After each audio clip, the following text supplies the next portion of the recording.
History remembers crowns, wars, and empires, but some royal scandals were never meant to be spoken again. They were buried, rewritten, burned, or hidden behind centuries of silence. And no monarch's sins were covered more carefully than those of King Henry VIII the King, who destroyed the church to satisfy desire, who ended lives to create heirs, and who reshaped the British monarchy with blood-stained hands. Behind the portraits and polished titles lies a man whose personal cravings changed the course of global history, a king who believed God spoke through him alone, and whose decisions still haunt the royal family today. This is the scandal they wanted us to forget, the story of a king who broke heaven itself to satisfy his crown. Watch till the end, subscribe, like, and don't miss any part of this unbelievable history. 1. The scandals that forged the crown. From the earliest days of the British throne, the monarchy survived not by purity, but by controlling stories, controlling rumors, and burying scandals before they could explode. Every major king and queen carried secrets that shaped their reign, and many of these scandals were quietly erased from public memory. Yet behind the polished ceremonies and divine symbolism of the crown lay affairs, betrayals, political manipulations, forbidden loves, and hidden crimes that played a bigger role in shaping the monarchy than any battle or treaty. Medieval kings started this tradition of silence. Their courts were violent, unpredictable places where rulers often relied on fear instead of loyalty. Illegitimate children were common. Alliances shifted constantly, and even the succession was repeatedly manipulated through secret deals and sudden marriages. When a scandal threatened the stability of the throne, royal scribes rewrote history, removed names from records, or destroyed the evidence entirely. This habit of editing truth became an essential survival tool for the monarchy, an invisible weapon more powerful than any army. The Tudors mastered this weapon to perfection. Henry VII's claim was shaky won through battle.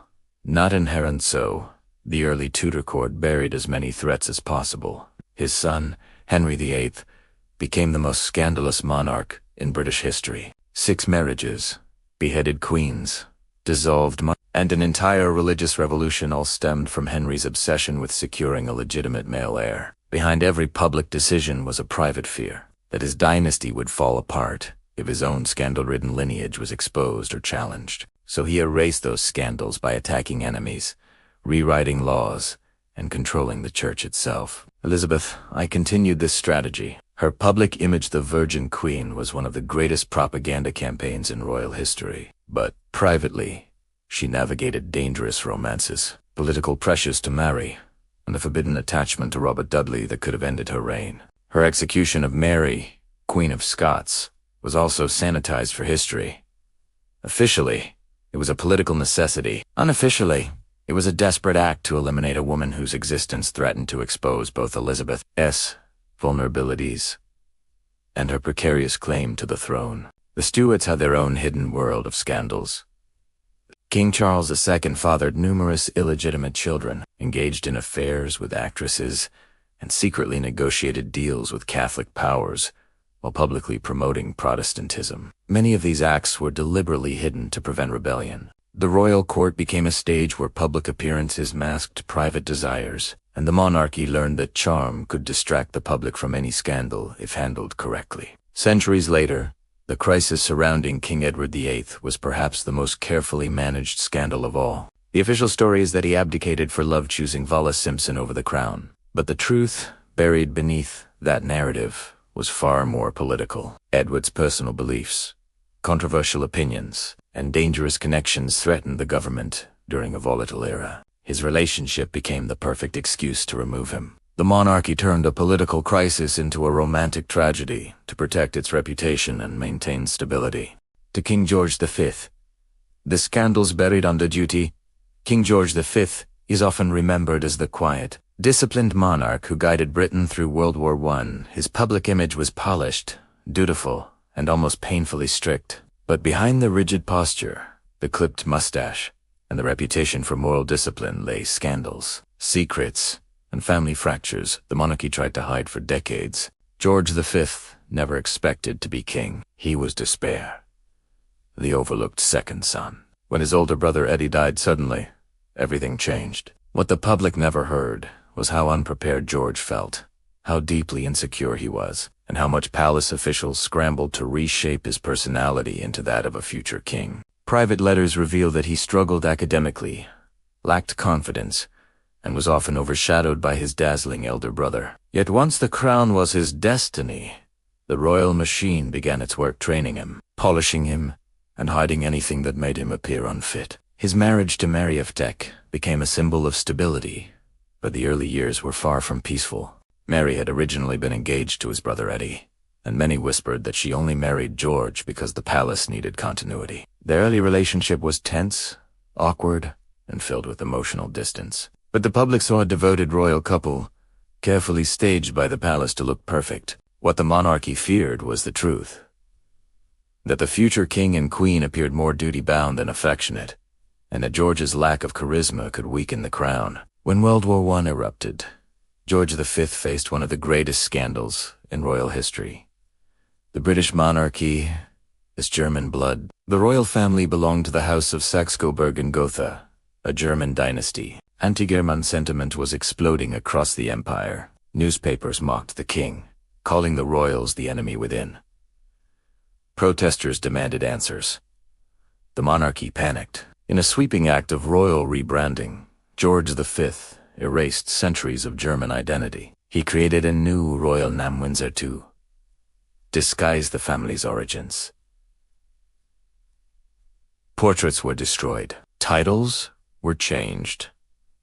German relatives were cut off, disowned, or denied asylum. One of the most heartbreaking examples was Tsar Nicholas II of Russia, George's first cousin. Despite their close relationship, George denied asylum to Nicholas and his family during the Russian Revolution. This decision, hidden from the public for decades, indirectly sealed their fate. The entire Romanov family was executed. The scandal was buried. The Windsors were safe. George V was also ruthless behind palace walls. He demanded absolute obedience from his children and treated them with a coldness that would damage them for life. Edward VIII grew up resentful and rebellious. Albert, later George VI, developed a debilitating stutter. The younger princes lived in fear of disappointing their father, but the public saw none of this. They saw only photographs of a respectable, loving family. One of the most tightly guarded secrets of George V's reign involved Queen Mary's relatives. Two of her cousins, Nerissa and Catherine Boleyn, were born with severe disabilities. Instead of acknowledging them, the family declared them dead, listed them falsely in official records, and sent them to an institution where they lived forgotten for decades. The monarchy feared that acknowledging these relatives would fuel eugenics-era criticism and jeopardize the public's perception of royal perfection. Their existence only came to light long after George V's death. George V's final scandal unfolded at the moment of his death. Officially, he passed away peacefully in 1936. But years later, his doctor revealed the truth. The king had been euthanized, injected with morphine and cocaine not to ease pain, but to ensure he died in time for morning newspapers. The monarchy denied it, then quietly accepted it, then buried it again. They needed a dignified ending, not a controversy. The king's passing became another carefully controlled narrative. Yet despite all these secrets, George V strengthened the monarchy more than almost any ruler in modern times. He understood the power of image. He knew scandals must be hidden, not for personal pride, but for national stability. When he died, Britain mourned not the man he truly was, but the man the palace created for them. His legacy was one of discipline, propaganda, and masterful secrecy. The modern monarchy, the one that survives today, was built on his lessons, and every scandal buried under his reign became a foundation stone for the control the Windsors still use. For Queen Elizabeth, the secrets behind the Golden Throne, Queen Elizabeth I is remembered as the iconic Virgin Queen, the monarch who presided over England's golden age, defeated the Spanish Armada, and became a symbol of national pride and strength. Yet behind the dazzling public image of poise, wisdom, and unshakable authority lay a court riddled with secrets, betrayal, and carefully hidden scandals that threatened both her reign and her life. Elizabeth's early years were marked by fear and instability. The daughter of Henry VIII and Anne Boleyn, she witnessed her mother's execution. and the sudden fall from grace of those who once protected her. She grew up in an environment where loyalty was fragile and survival depended on cunning. Courtiers whispered that Elizabeth learned early that power required concealment. Emotions, weaknesses, and even intellectual brilliance had to be measured carefully. One wrong word, one misstep, and her position or her life could vanish. As queen, Elizabeth was surrounded by intrigue. Her advisors were both essential and dangerous, each seeking to influence her decisions while advancing personal power. William Cecil, Lord Burleigh, remained a steady, loyal figure, but even he operated in a world where secret alliances and hidden agendas dictated every action. The Queen's closest confidants sometimes became the architects of her courtly anxieties, their private schemes only ever glimpsed in coded letters or whispered conversations. No advisor, however loyal, could escape suspicion. Elizabeth had learned the art of isolation. Trust no one completely. Observe everyone, and never reveal more than necessary. Marriage and succession were constant sources of scandal and speculation. Rumors swirled about Elizabeth's romantic entanglements, particularly with Robert Dudley, her childhood friend and the most eligible noble in the kingdom. Their closeness fueled court gossip, inspired poetry, and, at times, threatened political stability. Foreign powers interpreted her unmarried status as weakness, pressing for alliances that Elizabeth often used to her advantage, dangling the possibility of marriage as a diplomatic tool. In truth, her personal life was as guarded as the crown itself. No romantic betrayal would ever publicly tarnish her image. Religious tension compounded the Queen's challenges. England was divided between Catholics and Protestants, each faction plotting in secret. Elizabeth's ministers sometimes engaged in clandestine correspondence with foreign powers, while Jesuit agents and conspirators aimed to dethrone her. The Babington Plot, a Catholic conspiracy to assassinate Elizabeth and place Mary, Queen of Scots, on the throne, is a prime example. The plot's discovery led to Mary's execution, a decision Elizabeth agonized over but ultimately concealed from public scrutiny. The monarchy survived, yet at the cost of secrecy, moral compromise, and the careful suppression of public knowledge. Elizabeth's intelligence network was both her strength and her source of hidden scandal. Spies infiltrated plots, intercepted letters, and even manipulated events to maintain the Queen's authority. Figures like Sir Francis Walsingham operated in the shadows, ensuring that threats, whether domestic or foreign, remained invisible to the public eye. Many of these operations involved deception, entrapment, and manipulation, creating a court where truth and falsehood coexisted, and the Queen alone decided which version the people would see. Even Elizabeth's personal health and private habits were carefully controlled narratives. She struggled with illnesses, chronic pain, and the pressures of a kingdom that demanded perfection. Yet her public image remained untarnished, projected through elaborate ceremonies, portraits, and carefully staged appearances. Every dress, gesture, and proclamation was designed to conceal vulnerability and assert power. The Virgin Queen was a meticulously constructed symbol, a crown more powerful than the woman beneath it. Despite these hidden scandals, Elizabeth I's reign endured. She mastered the art of controlling perception, ensuring that England grew in power, culture, and influence while the dangers, betrayals, and intrigues of court life remained invisible to her subjects. Her legacy was not only in the victories of the Armada or the flourishing of the arts, but in the demonstration that monarchy could survive in an era of political, religious, and personal instability. Elizabeth's life revealed a crucial truth about the monarchy. Survival depended on secrecy, perception, and strategy.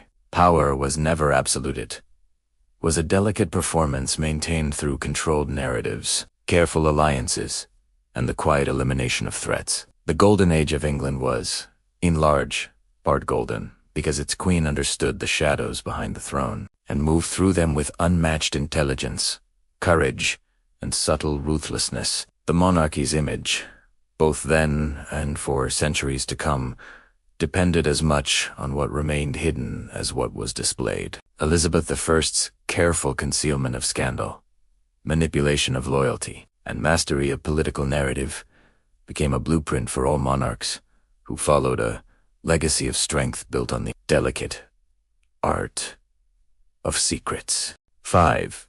King Charles II. The scandals of the Restoration. King Charles II, famously dubbed the Merry Monarch, returned to the throne in 1660 after years of exile and civil war. Public memory remembers him for the joy, revelry, and indulgence of the Restoration. But behind the laughter, parties, and public celebrations lay scandals, secrets, and political maneuvering that the monarchy carefully concealed. Charles was the son of the executed Charles I, inheriting a kingdom fractured by civil war and distrust. From an early age, he lived with uncertainty and exile. The young prince moved between France, the Netherlands, and other European courts, witnessing diplomacy, betrayal, and the precariousness of royal life. His formative years shaped him into a monarch who understood that appearances mattered as much as power, and that public perception could savor the Stoya dynasty. Upon returning to England, Charles faced the delicate task of restoring a monarchy that many believed had been justly overthrown. He inherited a kingdom still loyal to Parliament, wary of absolutism, and scarred by bloodshed. Charles used charm, wit, and strategic indulgence to regain the hearts of his subjects. Yet this public persona masked a private life rife with political manipulation, secret negotiations, and personal scandal. Charles's court became notorious for its libertine culture. Affairs, illegitimate children, and public liaisons were common, yet carefully managed to maintain a veneer of regal charisma. Mistresses such as Barbara Villiers, Nell Gwyn, and Louise de Carouet were not merely companions, they were political instruments. Their influence on appointments, foreign policy, and court factions had to be controlled discreetly. Charles knew that even as indulgence enhanced his image among some, excess could spark outrage if it became politically dangerous. Balancing pleasure and power became an art form, a secret system of governance behind the public pageantry. Political betrayal was another constant. Charles navigated between Parliament, the emerging party system, and foreign powers such as France and the Dutch Republic. Some ministers secretly plotted against him, while others attempted to manipulate his affections and promises to gain influence. The monarchy survived not merely because of charm or luck, but because Charles carefully orchestrated networks of loyalty and secrecy. Spies, double agents, and courtiers with divided allegiances meant that nearly every decision was shadowed by hidden agendas. Religious tension also defined Charles's reign. England was divided between Anglicans, Catholics, and dissenting Protestants. Secretly sympathetic to Catholicism, Charles faced criticism and potential rebellion from Parliament and the populace. He navigated these waters with public conformity and private negotiation, ensuring that religion remained a tool of strategy rather than a source of Rumors about secret converts or clandestine worship were carefully suppressed, with only the monarchy fully aware of the truth. Evan Tekin's death carried scandalous whispers. Charles died in 1685 after a brief illness, officially from natural causes. But contemporaries and later historians speculated about poisoning, hidden ailments, and the possible involvement of foreign actors. The monarchy, experienced in controlling narrative, quickly established a story of a peaceful passing. Preserving dignity while silencing doubt, the public remembered the king as the jovial, indulgent ruler, oblivious to the complex networks of secrecy and survival that had defined his reign. Charles II's legacy is one of resilience, built on charm, strategic indulgence, and the careful management of secrets. He demonstrated that a monarchy could survive scandal and intrigue without collapsing, and that appearances smiling in public while maneuvering in private were as essential as armies or laws. The Restoration, in both its glory and its shadows, illustrated that survival depended not on purity or virtue, but on cunning, perception, and the ability to conceal truths that could destabilize power. The reign of Charles II became a template for handling scandal in the monarchy. Indulgence allowed to enhance reputation, secrets carefully managed, and public perception controlled with precision. This delicate balancing act between pleasure, politics, and secrecy ensured that the crown endured in an age that could easily have destroyed it, setting lessons for monarchs who followed. 5. King Charles II. The scandals of the Restoration. King Charles II, famously dubbed the Merry Monarch, returned to the throne in 1660 after years of exile and civil war. Public memory remembers him for the joy, revelry, and indulgence of the Restoration. But behind the laughter, parties, and public celebrations lay scandals, secrets, and political maneuvering that the monarchy carefully concealed. Charles was the son of the executed Charles I, inheriting a kingdom fractured by civil war and distrust. From an early age, he lived with uncertainty and exile. The young prince moved between France, the Netherlands, and other European courts, witnessing diplomacy, betrayal, and the precariousness of royal life. His formative years shaped him into a monarch who understood that appearances mattered as much as power, and that public perception could save or destroy a dynasty. Upon returning to England, Charles faced the delicate task of restoring a monarchy that many believed had been justly overthrown. He inherited a kingdom still loyal to Parliament, wary of absolutism, and scarred by bloodshed. Charles used charm, wit, and strategic indulgence to regain the hearts of his subjects. Yet this public persona masked a private life rife with political manipulation, secret negotiations, and personal scandal. Charles's court became notorious for its libertine culture. Affairs, illegitimate children, and public liaisons were common, yet carefully managed to maintain a veneer of regal charisma. Mistresses such as Barbara Villiers, Nell Gwyn, and Louise de Carouet were not merely companions, they were political instruments. Their influence on appointments, foreign policy, and court factions had to be controlled discreetly. Charles knew that even as indulgence enhanced his image among some, excess could spark outrage if it became politically dangerous. Balancing pleasure and power became an art form, a secret system of governance behind the public pageantry. Political betrayal was another constant. Charles navigated between Parliament, the emerging party system, and foreign powers such as France and the Dutch Republic. Some ministers secretly plotted against him, while others attempted to manipulate his affections and promises to gain influence. The monarchy survived not merely because of charm or luck, but because Charles carefully orchestrated networks of loyalty and secrecy. Spies, double agents, and courtiers with divided allegiances meant that nearly every decision was shadowed by hidden agendas. Religious tension also defined Charles's reign. England was divided between Anglicans, Catholics, and dissenting Protestants. Secretly sympathetic to Catholicism, Charles faced criticism and potential rebellion from Parliament and the populace. He navigated these waters with public conformity and private negotiation, ensuring that religion remained a tool of strategy rather than a source of Rumors about secret converts or clandestine worship were carefully suppressed, with only the monarchy fully aware of the truth. Evan Taquin's death carried scandalous whispers. Charles died in 1685 after a brief illness, officially from natural causes. But contemporaries and later historians speculated about poisoning, hidden ailments, and the possible involvement of foreign actors.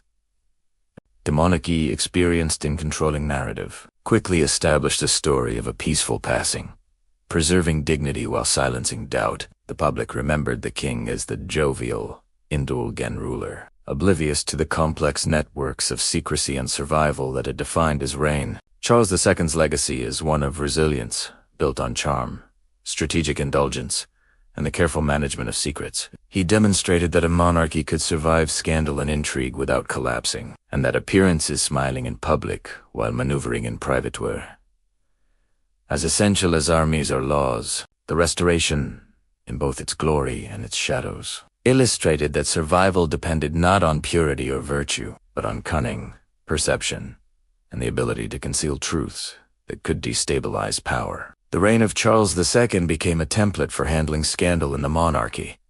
Indulgence allowed to enhance reputation, secrets carefully managed, and public perception controlled with precision. This delicate balancing act between pleasure, politics, and secrecy ensured that the crown endured in an age that could easily have destroyed it, setting lessons for monarchs who followed.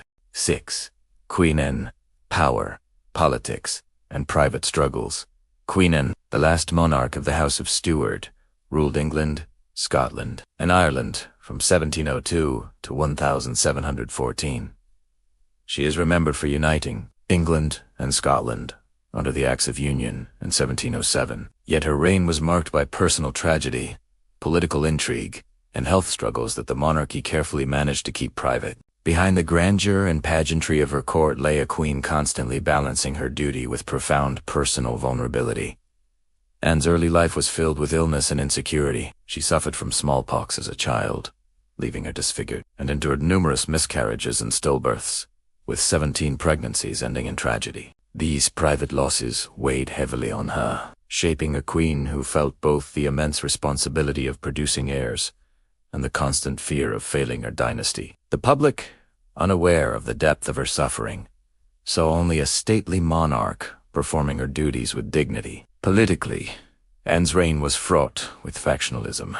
The rivalry between the Whigs and Tories dominated her court. She navigated this treacherous landscape with a combination of personal loyalty and political strategy, often playing one faction against the other to maintain her authority. Figures like Sarah Churchill, Duchess of Marlborough, were both confidants and sources of tension, wielding influence that Anne had to tolerate yet carefully monitor. Letters reveal private quarrels, emotional manipulation, and subtle acts of power reminders that behind the ceremonial pomp, court life was a battlefield. Anne's health problems added another layer of complexity. Chronic gout, obesity, and frailty limited her mobility and caused frequent absences from public ceremonies.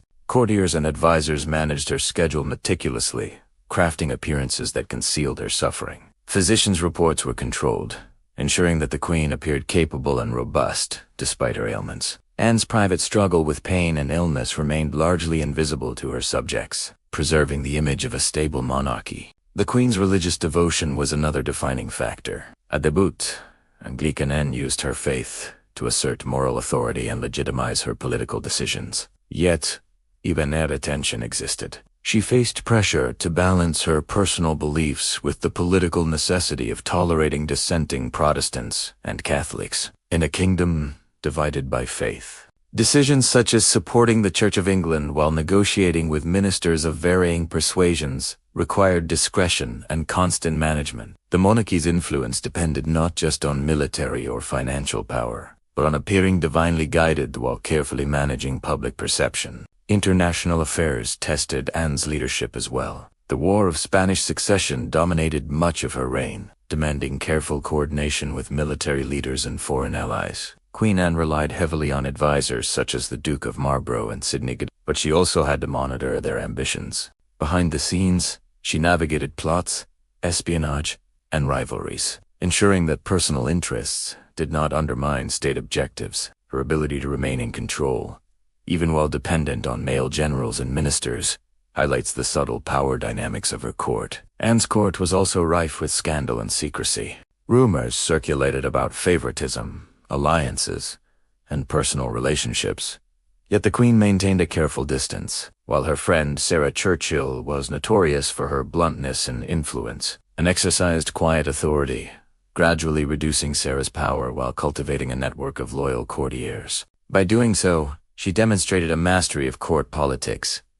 Influence could be wielded not only through public action, but also through private maneuvering. Despite her personal and political challenges, Anne's legacy endures. She successfully united England and Scotland, navigating complex, political, religious, and diplomatic landscapes while maintaining the monarchy's stability. Her ability to conceal personal suffering, manage factional rivalries, and guide a nation through war and union exemplifies the delicate balance between public duty and private struggle that defined the British monarchy. Queen Anne's reign illustrates the monarchy's enduring ability to survive under pressure. The careful management of appearances, secrets, and political relationships ensured that the crown remained resilient. Her story is a reminder that behind ceremonial splendor and historical milestones lies a human monarch, navigating fear, grief, and responsibility, all while preserving the institution for future generations. 7. King Edward VIII. Love Diti and the abdication crisis. King Edward VIII is remembered as one of Britain's most controversial monarchs, not for wars or political triumphs, but for love, a passion that nearly shattered the monarchy. Ascending the throne in January 1936, after the death of his father, George V, Edward inherited a nation still grappling with economic hardship and the rise of global tensions. Publicly, he was charismatic, modern, and admired for his charm. Privately, he was caught in a struggle between duty and desire, a struggle that would redefine the monarchy and leave lasting scars on the royal family. Edward's early life shaped his personality in ways that would later complicate his reign. The eldest son of George V, he had been groomed from birth to rule, yet his father's stern discipline instilled a sense of rebellion. Edward craved freedom and adoration, chafing under the constraints of royal protocol. He enjoyed fast cars, parties, and high society, often frustrating courtiers who expected the seriousness befitting a future king. Letters and diaries reveal a man both deeply affectionate